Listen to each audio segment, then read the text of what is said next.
ሰላም ለክሙ ሰባ ቤተ ልሳነ ግዕዝ። በዚህ ክፍል ንትምያር በእንተ ህጹጻን ፊደላት። በዚህ ክፍል ደግሞ ስለ ህጹጻን እየተባሉ የሚጠሩ ፊደላት አሉ። ስለነሱ እንማራለን። ጽንሁ ምስሌ። ህጹጻን ፊደላት ወይም ጎደሎ ፊደላት በአማርኛ ዲቃላ ፊደላት እየተባሉ ይጠራሉ። እነዚህ ፊደላት በግዕዝ ስነ ጽሁፍ ብዙ ጊዜ ብዙ ቃል ተጽፎባቸው የምናገኛቸው ፊደላት ናቸው ማለት ነው። ስለዚህ ህጹጻን ፊደላት ዘይንበላ አዝርዕት ዘይከውን ወአርባዕቱ ምስለ አዝርዕቲሆሙሰ እስራ ውእቶሙ። እነዚህ ህጹጻን ፊደላት የሚባሉት ያለ ዝርያ እናት የሚባሉት 4 ናቸው። ከነ ዝርያዎቻቸው ግን 20 ይሆናሉ ማለት ነው። ህጹጻን የተባሉበት ምክንያትም ካይብና ሳብ ስለሌላቸው ነው። እዚህ ጋር እንደምናያቸው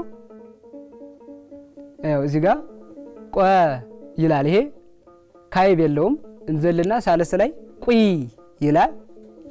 ቋ ቁ ቁ 5 ናቸው ብንቆጥራቸው 1 2 3 4 5 ሆ ብለው ብዙ ሰዎች ሆ ብለው ነው ልክ እንደ ሳብኡ ማለት ነው።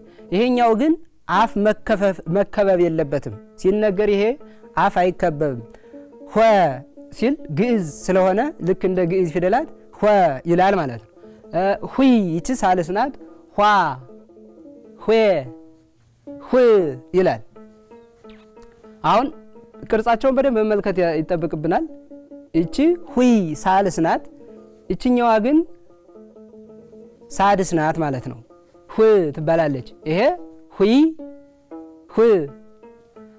ይሄኛው ኮ ሚል አለ። አሁን ግን ኮ ትክክል አይደለም። አፍ ሰርክል ሳብኡ ሲነገር አፍ ክብ ይሰራል።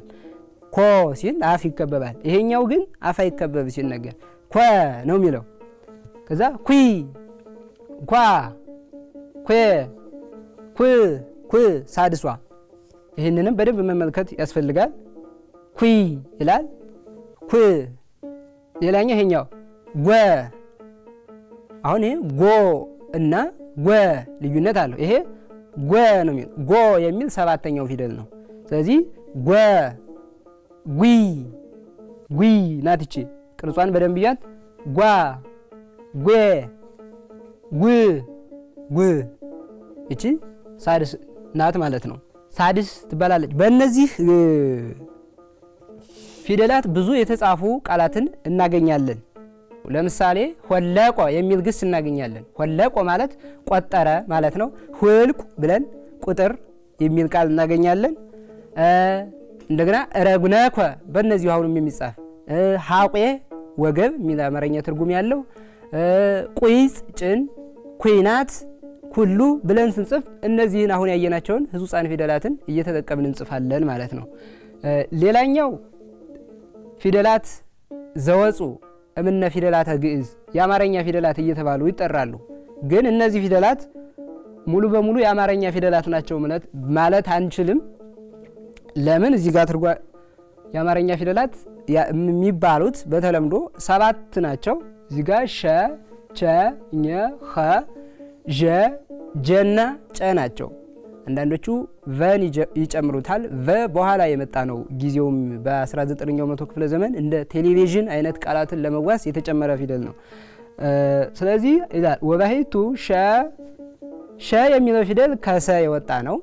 አሁን የተጨመረው ይች አግዳሚዋ ብቻ ናት እንጂ ሰ ነው። ቸ ከተ የተወሰደ ነው። እኘ ከነ የተወሰደ ነው። ኸ ከከ የተወሰደ ነው። ዠ ከዘ፣ ጀ ከደ፣ ጨ ከጠ የተወሰደ ነው። ይህ ብቻ አይደለም። ቅርጻቸው ብቻ ሳይሆን ድምጻቸውም ከዛው ከግዕዙ ፊደላት የተወሰዱ ናቸው። ምንድነው የሚለው? ዘተወስዱቶሙ ወእሉ ፊደላት በአርባዕቱ ክፍለ ዘመን ከመተፈጥሩ የተነገረ በሀበ ምሁራነ ልሳን በ14ኛው በአሰርቱ አርባዕቱ ማለት በ14ኛው መቶ ክፍለ ዘመን የተጨመሩ ፊደላት ናቸው። ምንድነው ታሪኩ? እነዚህ ፊደላት የተጨመሩበት ምክንያት እንግዲህ ግዕዝ ቅርበ ልደተ ክርስቶስ ከክርስቶስ ልደት በፊት እስከ 13ኛው መቶ ክፍለ ዘመን ወይም የሰሎሞናዊ ሥርወ መንግስት እስከሚመሰረት ድረስ ይሄ የግዕዝ ቋንቋ የጽሑፍም የንግግርም ቋንቋ ነበረ። ግዕዝ ማለት ነው። በ13ኛው መቶ ክፍለ ዘመን ሰሎሞናዊ ስርወ መንግስት ሲመሰረት ግን ይሄ የግዕዝ ቋንቋ የጽሁፍ ቋንቋ ሆኖ ቀጠለ። የንግግር ቋንቋነቱን በሱ ፈንታ አማርኛ ተተካ ማለት ነው። ስለዚህ አማርኛ ሲተካ እስቲል እስከ 14ኛው እስከ 19ኛው መቶ ክፍለ ዘመን አማርኛ የጽሁፍ አልሆነም ነበር። ግን ከአምስት ነገስታት ይላቸዋል ከ14ኛው እስከ 16ኛው መቶ ክፍለ ዘመን ያሉ ነገስታት እና አጼ አምደ ጽዮን እና አጼ ዳዊት እና አጼ ይስሐቅ፣ አጼ ዘርዓ ያዕቆብ እና አጼ ገላውዲዮስ ለነዚህ የሙገሳ ግጥም ይጻፍ ነበረ።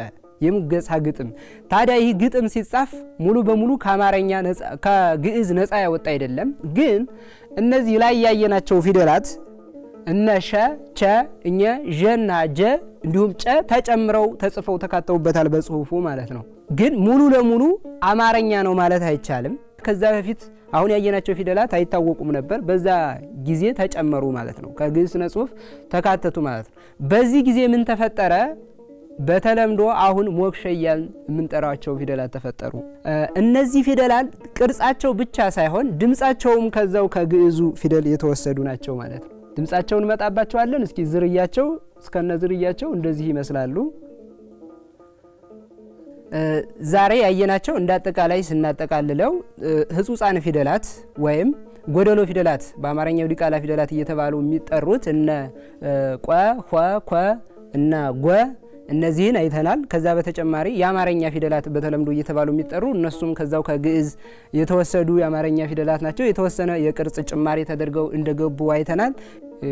የአማርኛ ፊደላት መቼ ተፈጠሩ የሚለውንም በዚሁ በ14ኛው መቶ ክፍለ ዘመን ለነገስታቱ የሙገሳ ግጥም ሲጻፍ እነዚህ ፊደላት የአማርኛ ስነ ጽሁፍ ዳዴ እያለ በሚጀምርበት ሰዓት እነዚህ ፊደላት እንደተፈጠሩ በዚህ ጊዜ ሞክሽ የሚባለው አባባል እንደመጣ ወይም የግዕዝ ፊደላት የአንደኛው ድምጽ ከአንደኛው ድምጽ መቀላቀልም እንደተፈጠረ አጠቃላይ አይተናል ማለት ነው። በቀጣይ በተለምዶ አሁኑ ሞክሽ ተብለው በሚጠሩ ፊደላት ዙሪያ እነሱን በሰፊው እናያቸዋለን። ለዛሬው የነበረው ዝግጅታችን ይህን ይመስላል። ሰላም ለክሙ።